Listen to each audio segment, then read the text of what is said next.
Hi, I'm Brian Hennessy with Kvaser, and today I'm going to take you through the introduction to CAN FD. We're going to cover a little bit of preliminary stuff just to set the stage, and then hopefully a very complicated subject, a very detailed specification. Everybody will have at least an introduction to by the time we're done. So we'll roll right into it. So the agenda is what is CAN FD and why are we hearing about it? Why are we all hearing about it now? Well, it's what does CAN FD add to CAN? It is the follow-on to the original controller area network specification. CAN with flexible data rate, it stands for. And where can I learn more? And all of the details. All of the details will be unfortunately not reviewed here. We have nowhere near enough time, but I will give you links so you can review all of the details you want on CAN and CAN FD. Where do the industries stand with CAN FD? Where are they with the higher layer protocols that are coming out, with the application protocols, with the things that are going to use CAN FD to transport data around? I'll talk a little bit about that and even show you an example. So before we get started specifically on CAN FD and the differences, I want to review the OSI layers that pertain most directly to CAN and what they do. So when I use these terms during the presentation, everybody has some framework to what we're talking about here. If this isn't stuff you're real comfortable with, maybe I can help with that. So if you look at what I put a gray box around here, these are the layers that are governed by the CAN specification, CAN and or CAN FD specification. It's the physical layer and the data link layer. It's pretty much higher layer protocols that govern the layers above that is usually how it's said or written. Here I've done them horizontally, of course. So I'll talk a little bit about the physical layer. If the physical layer is working properly, ones and zeros are reliably getting between the devices, sent between the devices, sent and received on the network. That's what the physical layer does for you. It defines the wiring, the voltages, the signal, stuff like that going down the network, looks at impedance. The data link layer puts a frame around those ones and zeros that we know are delivered reliably because our physical layer is working properly. And with that frame around the ones and zeros, we can figure out what they are, what's the address, the ID phase, what's the data, what's the CRC, things like that, other things I'll talk about here. So it basically comprises a definition of the CAN frame and what the different options are in there.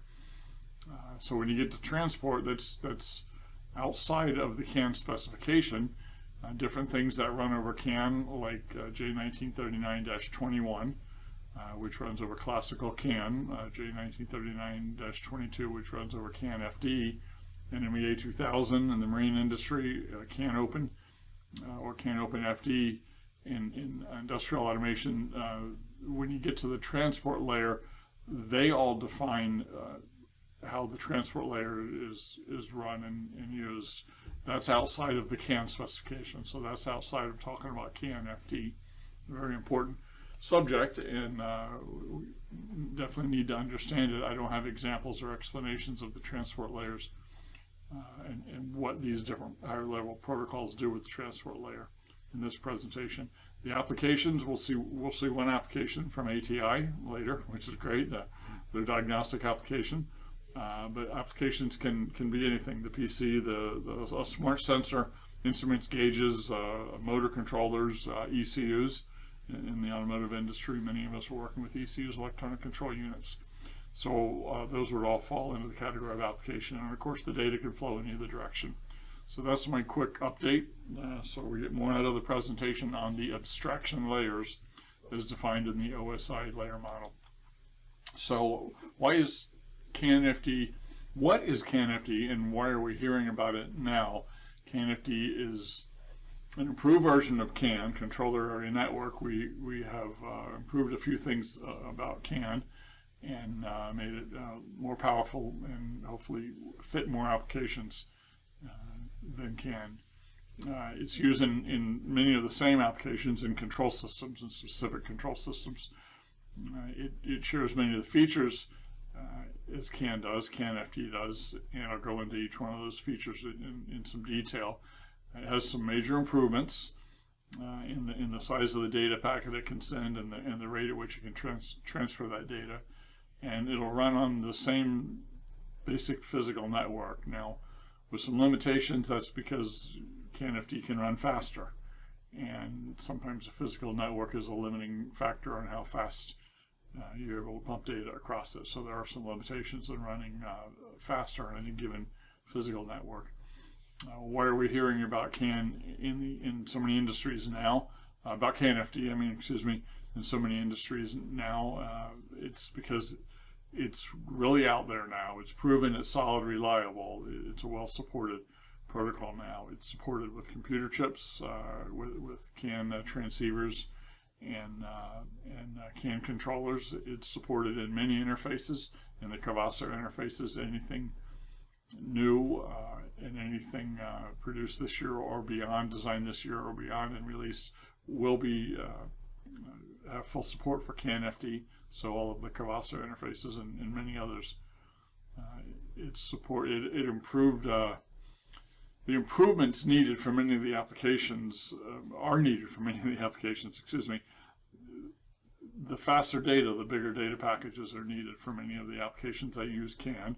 So they're looking to go to CAN FD, right? And the high-level protocol support, which is really, it's critical because that's what we use. That's the end game, is the high-level protocol support. It's finally here for CAN FD. And once again, I mentioned J1939-22 and CAN Open FD here as those are high-level protocols that can now use CAN FD and take advantage of the power of CAN FD there. So where do you learn more? If you want to learn the CAN protocol tutorial, the Kvaser.com website has the CAN protocol tutorial. That's a very popular, I think it's our most popular page on our website, and you can go there to learn a lot of basics about CAN. And then on the next slide, I will talk at the end about the CAN FD protocol tutorial, which is a follow-on to that. You certainly want to have the CAN protocol tutorial under your belt first, but that'll give you a lot more detail than I have anywhere near enough time to give you here. So how does CAN FD differ from classical CAN? So first of all, we're going to talk about what they have in common.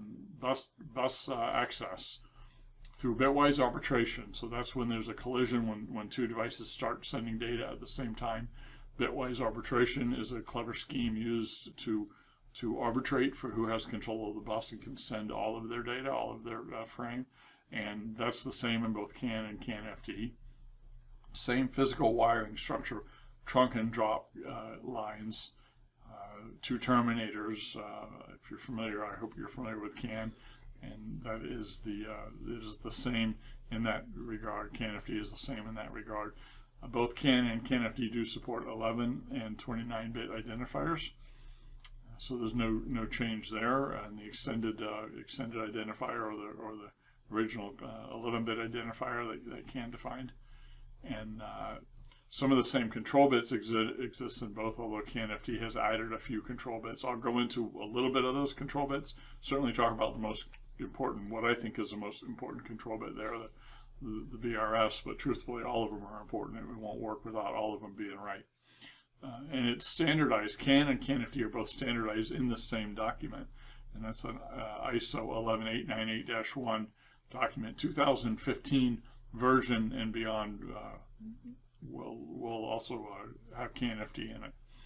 So, but prior to 2015, I think the version prior to that, I can't recall the exact year, quite a bit before that is classical CAN only. So that's what we refer to it as classical CAN as opposed to CAN FD when we're talking about the two of them there. So you got CAN refers to both. Classical CAN is the earlier version. CAN FD is the later version. It's just the terminology we use. So what is different about the two? Well, CAN FD allows a payload of up to 64 bytes to be sent. classical CAN only allows a maximum of 8 bytes per frame. This is per CAN frame. So the 64 bytes gives you lots of more space for, of course, a whole heck of a lot, 8 times the data, and gives you actually enough space for assurance data referring to cybersecurity and functional safety data, which a lot of the applications and industries are incorporating now. So we got CAN-FD will support a faster bit rate during what we call the data phase of the transmission, and I'll go into that and how that differs and where that faster bit rate comes in here in the next slide. And CAN-FD does use larger cyclic redundancy check at the end there. That is in order to provide the same level of error checking and protection to the larger data frame in CAN-FD as was provided with the smaller CRC in classical CAN. Okay, and again, CAN-FD protocol tutorial on Kvaser.com is a real good educational write-up to help you out there. So here's my basic graphic of the two sitting next to each other. So we've got classical CAN, we've got one nominal bit rate. The entire CAN frame is delivered at that nominal bit rate. This is the CAN frame greatly simplified in the 4 basic phases or fields that are sent: identifier, control, the data field, and the CRC. And so the nominal bit rate is what this is sent at, all of it, and then of course you get 0 to 8 data bytes in the data field. So for CAN-FD, the 2 big differences are highlighted here graphically. CAN-FD, you have the option of going to a higher bit rate in the data phase. You don't have to do it. You can stay at the same nominal bit rate, but you have an option of going to quite a bit higher bit rate up in the data phase. And this is an option that, I mean, this is still a fixed data rate. When you design the network, you select the nominal bit rate and you select the data bit rate, and they just can be different in CAN-FD. The data bit rate can be higher. Arbitration is done at this point when the data starts being sent and the faster bit rate comes across. So you got one device on the bus transmitting to one or more other devices, and they can do it at a faster rate and still be very reliable. You still maintain the same high level of reliability that you did before the nominal bit rate. Okay, so those are the 2 main differences that the users will see. The third difference, which is going to be invisible to anything on the outside of the CAN controller because it strips it off, is the size of the CRC. We had 15-bit CRC in the classical CAN, and we have 17 or 19-bit CRC, depending on the size of the payload in the CAN-FD frame. So moving on here, here's a cutaway of in a blow-up of the control field within a CAN-FD frame. I've got all these other bits are identified out here. The point of this slide is really to talk about the BRS, the bitrate select, and bitrate switch bit here. And so at the sample point of bitrate switching bit is where if bitrate switching is active, the data rate will go into effect. The bus will switch, the transmitting device will switch to the data rate as opposed to the nominal bit rate here. So in this case, it's about a 4x. I think it's a 4x increase the way I drew this. And so the ESI, the error state indicator, and then the data length codes will be the first bits that are transmitted at the higher data bit rate. And then of course all of the data that follows. We'll mention the ACK bit at the end here in a little bit. So we have a scope probe showing the same, pretty much same information, the same switching point. So we have a bit here. This is the reserved bit, the FDF bit, which is the bit that tells the receivers that this is a CAN-FD frame. And then we have the reserved bit.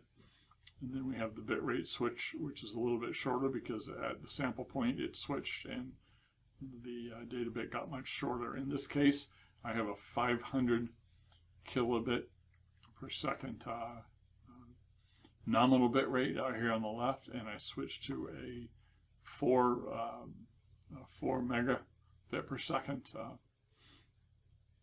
data bit rate on the right, and you can see I positioned these two measuring devices on this scope to capture the time here and then invert it to get the 4 megabit to show the full speed here. So these are single bits. Here's a double bit. Here's a triple or quadruple bit. Not sure which.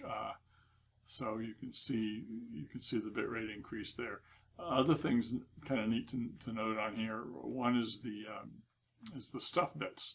So stuff bits in CAN FD are the exact same as they are in classical CAN. And this particular oscilloscope identifies the stuff bits and shows them in this format. It also will take apart and show the data here as well as the CRC. So everything's shown and understood here with this scope. Very nice scope.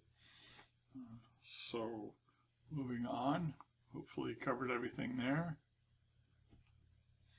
So these are two screenshots or two screen snips I took out of ATI's CAN Lab application, which Jeff will talk much more about after my portion of the presentation here.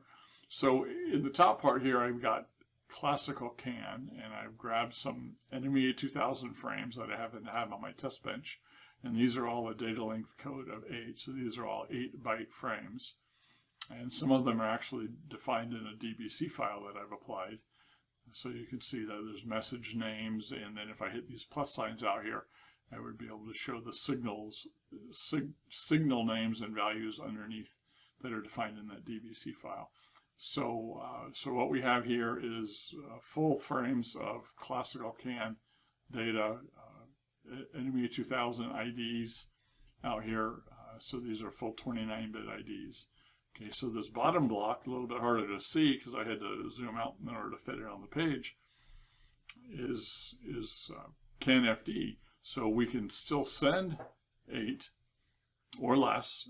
Both classical CAN and CAN FD can send anywhere from 0 to 8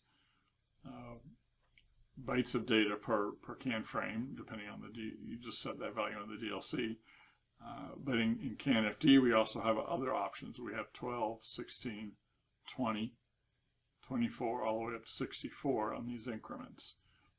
Okay, what we don't have is we don't have the granularity 0 to 8 like we do down in the low range. If you want to send 13 or 14 bytes of data, you have to send 16 and pad the remainder. So those are the granularities we have access to, and that's basically dictated by the DLC only being a 4-bit value, so it can only represent 16 different frame sizes or data frames within CAN and CAN FD. So other than that, we have similar ID phase out here. We have one short ID here, and timestamps and all. Again, both images captured from ATI's CAN Lab. So that shows the much more performance and the much larger 8x size of data payload available in CAN FD in a single frame. Here is the just a basic graphical illustration showing all the bits and names within the CAN FD frame, and it's showing the arbitration phase here, or the ID, the transmission of the CAN ID here after the start of frame. And we go to the control bit again at the bitrate switch. We switch to the data phase and have the option of transmitting all of the bits in the data phase at a faster rate. A couple of things here I want to point out is that, so the CRC in CAN FD, we do keep a stuff bit counter within CAN FD that has a parity on it, and we actually include that stuff bit counter in the cyclic redundancy check within CAN FD. That's not done in classical CAN. Okay, and then at the end here, I want to point for the ACT slot, because there can be more than one device transmitting during the ACT slot, the acknowledge slot. We switch back to the nominal bit rate during the ACT slot. So during the CRC delimiter here, it's switched back, and the ACT slot is transmitted at the nominal bit rate. So so all of this is just the data phase is transmitted along with the CRC, and some of the control bits here are transmitted at the higher data rate of the data phase. So if BRS bit rate switching is recessive. Okay, so moving on, I have an example here of how a high-level protocol or an upper layer protocol would use the power within CAN FD, and what I know pretty much best in CAN as far as high-level protocols is J1939. So I have used that as an example. This is a slide I made to promote and explain the -22 specification, and what it shows is that you have 3 J1939 parameter groups up top here, and in order to put them into what we call a multi-PG, which is a CAN FD frame with multiple parameter groups in it, hence the name multi-PG, we convert them first to a contained PG. A contained PG, we strip off some of the common data, and common data would be well, we strip off priority, and we put the priority of the CAN FD frame at the highest priority of these 3. We strip off the destination address. They all have to be going to the same place to be packed in a multi-PG. They all have to have the same destination address, and of course they have the same source address because it's one source that's transmitting this CAN FD frame. So we strip all of that off. We assign it a different PGN parameter group number, so J1939 was designed ground up to be in classical CAN, to have 8 bytes of data. There are some J1939 frames out there, J1939 messages that use more than 8 bytes of data. They use transport protocol to send those. Transport protocol is the transport layer mechanism within J1939. It allows you to send more than 8 data bytes by breaking it up into different frames. It's a whole different subject, but so what the -22 specification says is that we can package each one of these contained PGs after the stripped out data and things are changed around a little bit into as many as will fit anyway into the 64 bytes available within a CAN FD frame. And in this case, we've put 8 here. We got 4 overhead. We put 8 here, another 4 overhead, so that's 24 total. And we've got 36 left here for this data because we got 4 overhead for this contained PG as well. Each contained PG has an overhead of 4 bytes. Before you get to the data, and this defines what those overhead acronyms mean here.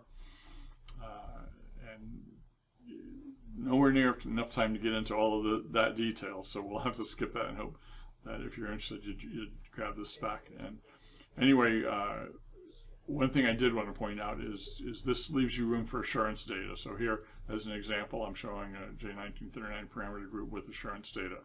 Assurance data being cybersecurity or functional safety data, which, as I said earlier, I think many of the industries are going to and looking at that now. And then there's our CRC out here that I've explained. So complete details in the SAE J1939-22 specification. I think I'm about done here and out of time. Here are the 2 links that I mentioned earlier for the CAN and the CAN FD protocol tutorials. Here's where you can purchase the full CAN standard if you like from ISO 11898-1. You can purchase any of the SAE standards, including the J1939-22 or 21 for classical CAN, whatever you need at the SAE.org website. And then for CAN and automation, for you industrial automation folks out there, you can purchase CAN Open or CAN Open FD specifications or any of the profiles needed for that high-level protocol at the CIA, CAN.CIA, CAN and automation website. So that's what I have. I think we're going to pass to Jeff here and take questions at the end. So thank you very much. Welcome to session on CAN troubleshooting. During the session, we're going to discuss electrical troubleshooting with a digital multimeter, and an oscilloscope, along with troubleshooting with software tools. Cover things like silent mode, using bus statistics, what you can do with CAN DBC files, monitoring CAN traces, filtering CAN traces, and some tips that may help you find something if you're missing data on a CAN network. At an electrical level, a CAN network uses a twisted pair of wires to communicate to two or more modules. The CAN controller looks at the voltage across the two wires to determine if a bit's high or low. There is a single wire CAN which just has CAN high and ground. That is single-ended. Also runs at lower bit rates than a differential pair CAN. The differential nature of a CAN network gives it much higher noise immunity, and which allows for much higher data rates than LIN or K-line, which are both single-ended. Some issues that you can find electrically that could cause problems with a CAN network. Even though a CAN network is pretty robust, it's not completely bulletproof, especially when you're dealing with, instrumentation or development vehicle platforms. Something you'll encounter is open or shorted wires. They manifest slightly different from each other, as if you short the CAN lines, either CAN high to CAN low, or either one of them to ground, it's going to affect every module that's on that same CAN bus.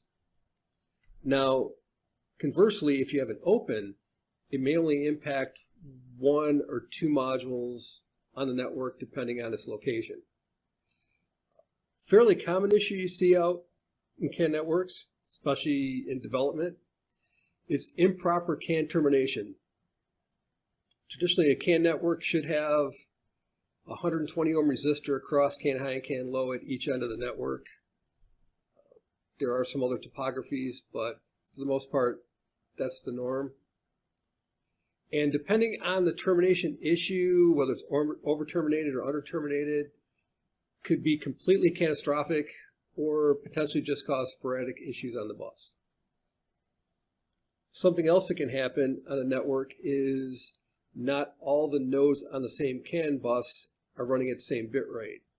If there's one or more modules running at a different bit rate, every time they try to transmit a message, the other nodes will see error frames. And this can potentially wreak havoc on your network. Similar to bit rate, with the advent of CAN FD, you now have the potential of having a module that's still set up for classical CAN connected to CAN FD modules, or vice versa. Similar to bit rate, they all either need to be configured for classical CAN or all configured for CAN FD for the network to work properly. Now, if all you have in your arsenal is a digital multimeter, you can do a pretty basic sanity check of a CAN network. One thing you can check is the termination. Now, if you're trying to check termination, you need to make sure that all the modules are powered off on the CAN network. Otherwise, you'll get erroneous results with the DMM. If you measure across CAN high and CAN low, you should see somewhere around 60 ohms if the network's properly terminated. If you see around 120 ohms, then maybe only one of the modules is terminated. If you see less than 10 ohms, there's a good chance that CAN high and CAN low are shorted together. If you see values significantly higher than 120, could be open, or there's a possibility that the module is powered. Opens and shorts. This has to be done with the modules powered up. If you measure between either the CAN lines and ground, you should see roughly 2.5 volts. If you see around 0 volts, that line may be open, depends where you measure, or it could be shorted to ground. If you see something over 4 volts, there's a good chance the CAN line is shorted to a reference voltage or V power. CAN with an oscilloscope. An oscilloscope can give you a much better picture of the quality of your CAN network. Most oscilloscope probes are single-ended and reference common ground, so you may want to measure CAN high and CAN low on different channels of the oscilloscope. You can use a math channel to put them together if you'd like to. It's not necessary, but it will give you a better picture of what's going into the CAN controller on the modules. Many oscilloscopes also have the ability to decode CAN signals. This can be useful if you are trying to troubleshoot very unique issues on a CAN network, because the oscilloscope will allow you to see the state of bits that are buried within a CAN signal, or CAN message, I say, that you don't necessarily see in a software tool when you're looking at the CAN traffic. This is just a quick example of what you may see on an oscilloscope. This is a 1 megabit classical CAN message, 8 bytes of data. The top graph shows the signals as separate. So you can see they both float somewhere around 2.5 volts, and then one goes high and one goes low at the same time. This is what a differential pair of any electrical communication network looks like. Voltage levels vary, but that's how they work. If you combine the signals, it's kind of what it looks like. That's a math channel at the bottom that shows CAN high minus CAN low as a math function. Something to note on CAN, zeros win over ones. Software tools.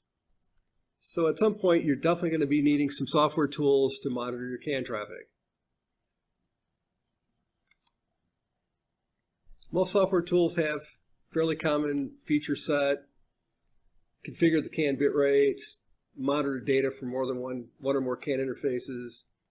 You can filter incoming CAN traffic, which becomes important when you're on a full network. Log CAN messages, send them messages back out on the bus. Use a CAN DBC to decode the messages into signals. And some tools have scripting functions available as well. For this presentation, we'll be referencing ATI's CAN Lab. This is ATI's CAN and LIN bus analysis tool. It's a software interface. It supports a variety of CAN interface hardware. Allows you to view CAN message raw and trace window. Supports DBC files for decoding the CAN messages into signals. It also has other screen objects, like you can bring up a data list. You can create custom send messages. You can log messages. You can replay a message log. You can also look at bus statistics. Some of these topics we're going to be discussing in the rest of this presentation. Basic monitoring. Each monitored CAN bus would require its own CAN interface. This is to deal with the fact that the different CAN networks may be on different bit rates, and also the fact that a single CAN message can only be transmitted from a single node on a network. So you could introduce a whole lot of issues by trying to connect more than one CAN bus to the same CAN interface. Each CAN interface must be set to the proper bit rate for the network. More on that in a bit. And important to note, if you're dealing with a CAN FD network, there are two bitrate settings that need to be configured. There's the arbitration phase, which is the same bitrate that classical CAN used, and then the faster data phase rate that needs to be set up as well. There's a special driver mode for most CAN interfaces called silent mode. Silent mode allows you to passively monitor a CAN network. It also disables the ability for a software tool like CAN Lab to send CAN messages, but it is the safest method to connect to a CAN network if you're unsure of the bit rate. Because if you connect at the wrong bit rate, you will generate error frames for each message that you try to send out on that network. And that will cause the nodes on that network to see error frames, and you can have modules that go bus off or go into a passive state. This is a quick run-through example of what things look like differently if you're at the correct bitrate settings versus the incorrect bit settings in a trace window. So here I'm going to simulate trying to connect to an existing network with the wrong CAN configurations and what it can potentially cause. So over here we've got CanLab, but over here this is Kvaser CAN King, and I'm going to have CAN King send out messages periodically. And over here in CanLab, I have my CAN interface set up 500K baud normal mode. Now, the Kvaser devices are set up to 500K 4 megabit, so we've got a problem here. If I go online, my trace window is chock full of error frames, and you can see errors are happening over here. If I go and start sending messages, I'm going to create even more error frames, and this can all wreak havoc on a CAN network and can definitely cause problems to the point of the modules on the network may stop transmitting. You could set fault codes. You get all kinds of strange and unusual behavior. So I'm going to go offline here in CanLab. Clear this. I'm going to clear all the error counters.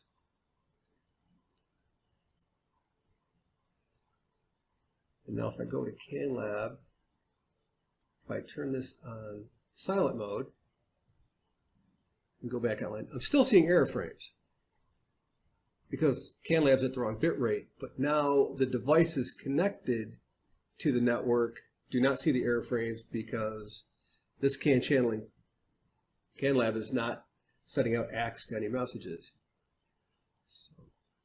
So if you ever see a lot of error frames, it's probably a bitrate issue. So I'm going to leave this at silent, and I'm going to change this so I'm at 500K 4 megabit. Clear this, go online. Now I'm actually seeing the message traffic in CanLab. Nobody has any errors here, so everybody's happy. Bus statistics. The bus statistics window in CanLab gives you an overall feel of the quality of your CAN network. There's a few parameters in this that are useful if you're trying to troubleshoot something going on a CAN network. One is to look at your error frames. If your network is operating properly, there'll be 0. If there's issues on your network, they may be sporadic with the error counter counts up randomly. Or if you have a severe network issue, like you've got a module that's at the wrong bit rate on it, you'll see the error counter go, and at some point interfaces will go passive or go bus off. The other thing that can also cause problems, especially on some development networks, is the bus load. Most CAN messages are periodic on a network, but there also is situations where they become sporadic based on, a fault condition or some user input. And if the network is operating at a fairly high bus load, then you can run into the situation where CAN messages of a lower priority may not be able to be transmitted in a timely fashion, which could cause operational issues for the module that can't get its data out on the bus because it's being overloaded with higher priority CAN traffic.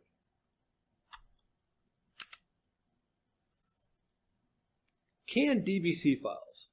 It's a pretty standard format in the industry. These are files that are used to describe what is in a CAN message. So if you look at a DBC file, you'll see it contains a list of nodes that are on the network that transmit messages. It'll have names for the messages along with their identifier and how much data they send out. So up to 8 bytes on a classical CAN, up to 64 on a CAN FD message. It also contains the definitions for the signals that are contained within that CAN message. This is very useful because a lot of times you'll run into signals that are optimized for a CAN network. So you may have something like throttle position. It may only be 7 bits on a CAN network, not 8, not 16.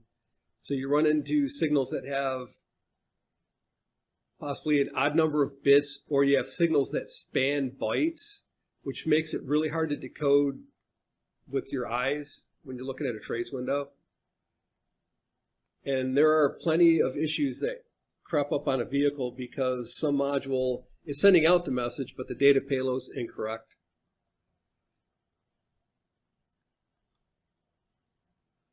If you have a DBC file, this is what it looks like in a trace window. So this is CanLab if you run it in fixed position mode.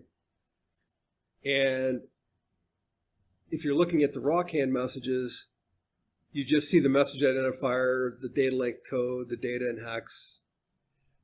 If you have a DBC file, it'll fill in the message name column, and if you expand the plus sign, you can see the values of the signal within that message as it's coming through on a trace window. So it becomes much more useful than just looking at raw CAN traffic. Message filtering. If you're on a busy network, you can use message filtering to distill down to the messages of interest. So you can set up individual CAN messages in a filter. You can put in ranges of message IDs in a filter. You can have a combination of them in a list. In CanLab, there are two filter modes. There's a pass mode where only the trace window only sees the message IDs that are in the list, or the inverse of that is block mode where it blocks the IDs that are in your list.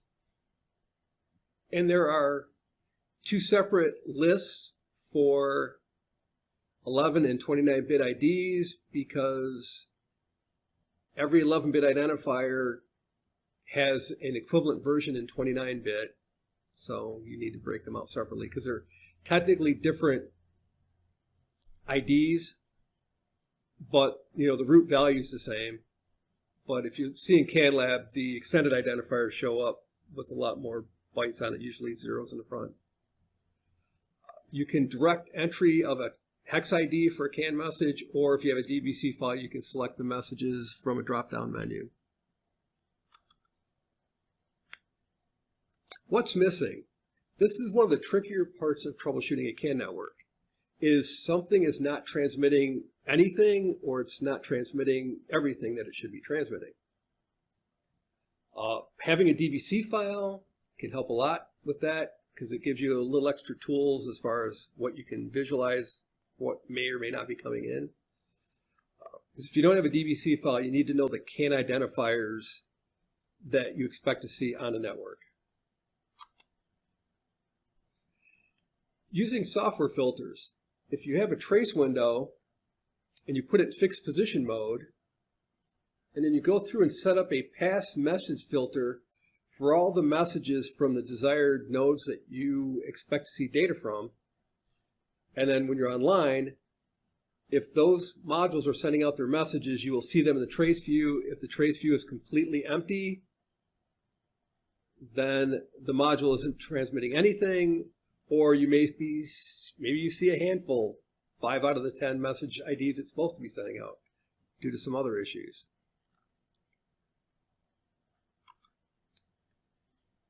If you have a DBC file, you can also use a data list in CanLab. If you have a DBC file, there's a data items pane available that shows you the nodes that are in the database, the messages that are associated to that node, and also the signals that are part of that message. If you put the signals into a data items list, then you can see there's a trend marker and a blank value with a right-facing black arrow indicates that that item's never been received since CanLab's gone online. If you see a black arrow and a value, that would mean the messages come in, but it's timed out. If a message isn't coming in for several seconds, the trend arrow will go black. Otherwise, it's green, red, or blue, depending on if the value is the same or if it's increasing or decreasing from the last sample.